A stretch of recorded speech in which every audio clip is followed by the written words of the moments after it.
Welcome to my channel, Polymath. Recently, there was a major development in Europe where Finland was approved to join NATO.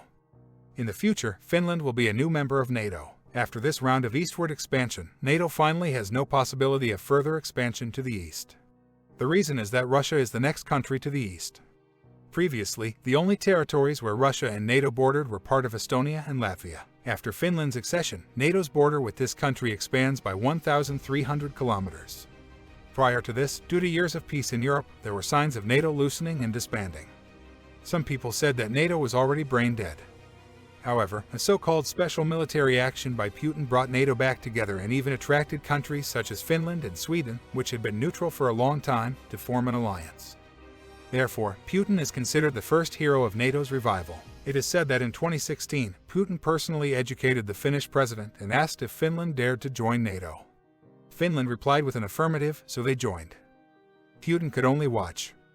When we mention Finland, the first thing that comes to mind may be the Winter War with the Soviet Union.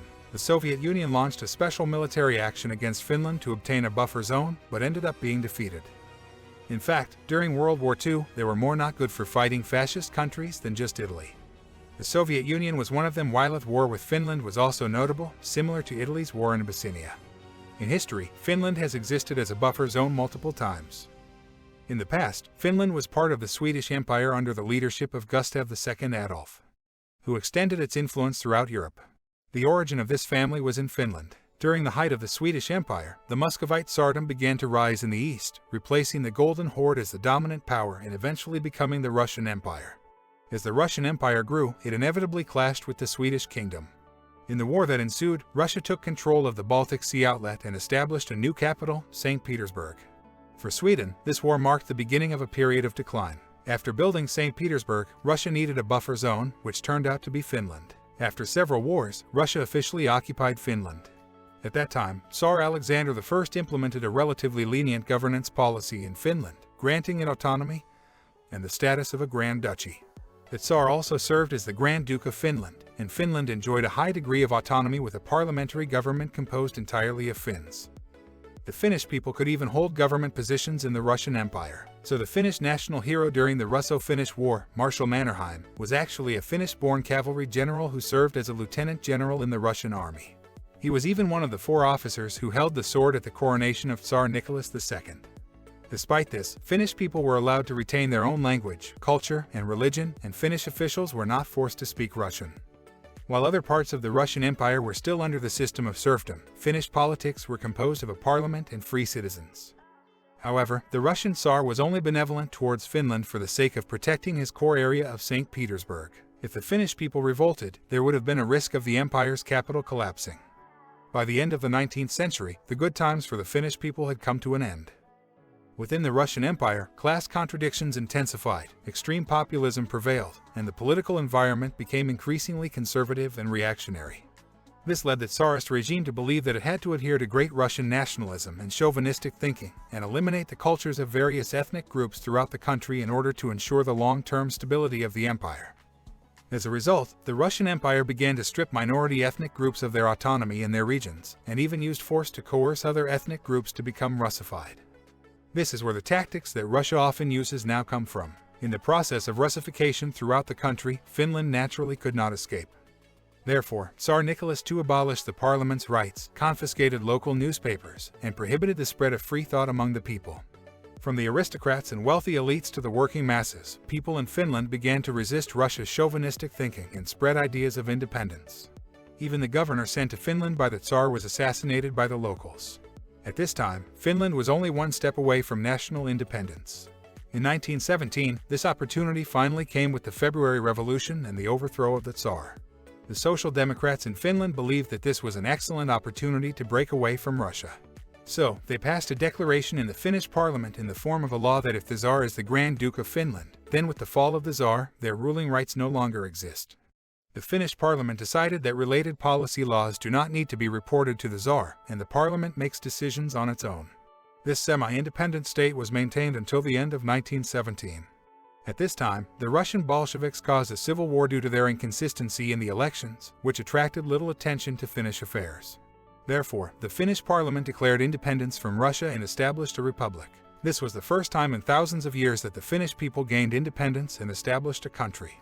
Finland's independence immediately caused an uproar in the Soviet Union. The Bolsheviks' high-level officials had heated arguments over the Finnish issue. Stalin even believed that they should directly send troops to invade and completely destroy Finland. Compared to him, Lenin was relatively mild. He only wanted Finland to establish a red regime and supported local red regimes to carry out a revolution. As a result, Finland fell into a civil war, and the Finnish government army counterattacked the Finnish Red Army with the support of Sweden and Germany. Sweden did not participate in World War I, so they had the energy to provide support. Although Germany was in a state of war domestically, it was not a big problem to deal with the Finnish Red Army. At the same time, the Soviet Union was also in a civil war and had no energy to deal with the Finnish Red Army.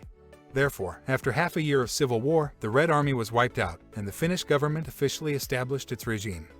The Soviet Union was troubled by the Civil War and tried its best to maintain good relations with this newly independent country.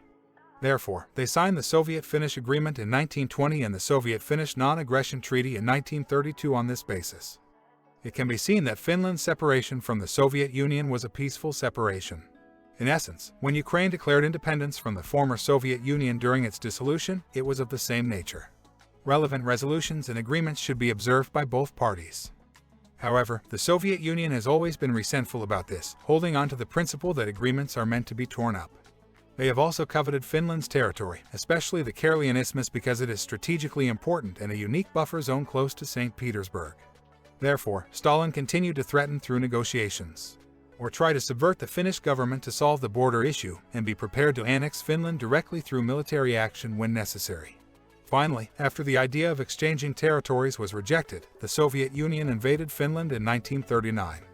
The result was a tragic victory achieved through human wave attacks, and Finland lost 10% of its territory, including the Karelian region and its second largest city, Viborg, as well as 20% of its industrial output.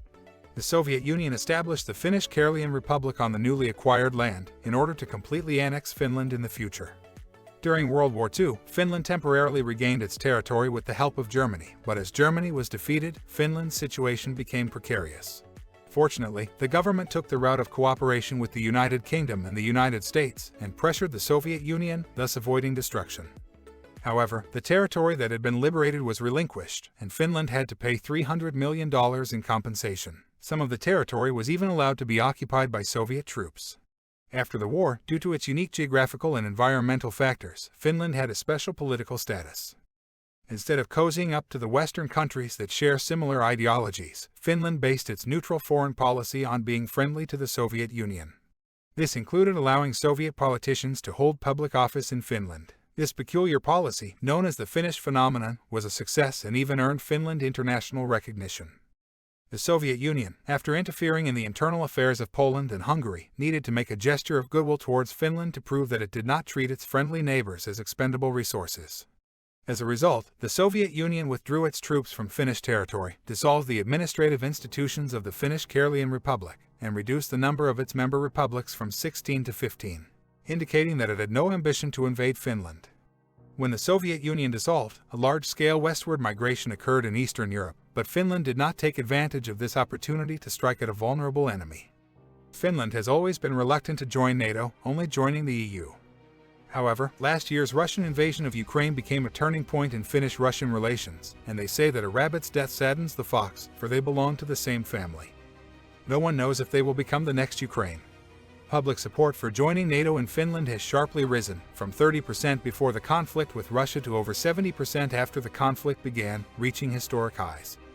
Last year, the Finnish government requested to join NATO, and after a series of procedures and approvals, they finally succeeded in joining.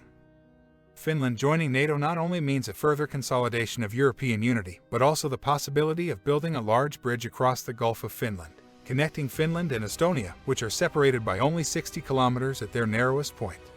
If the bridge is built, the Baltic Sea will become completely enclosed within NATO, and the Russian Baltic Fleet will evolve into a Gulf of Finland fleet. Initially, Russia occupied Crimea to gain access to the Black Sea, but now they have lost both the Black Sea and the Baltic Sea access. So it can be said that it is truly the ancient saying, "Those who do wrong will ultimately bring harm upon themselves." Thank you for watching.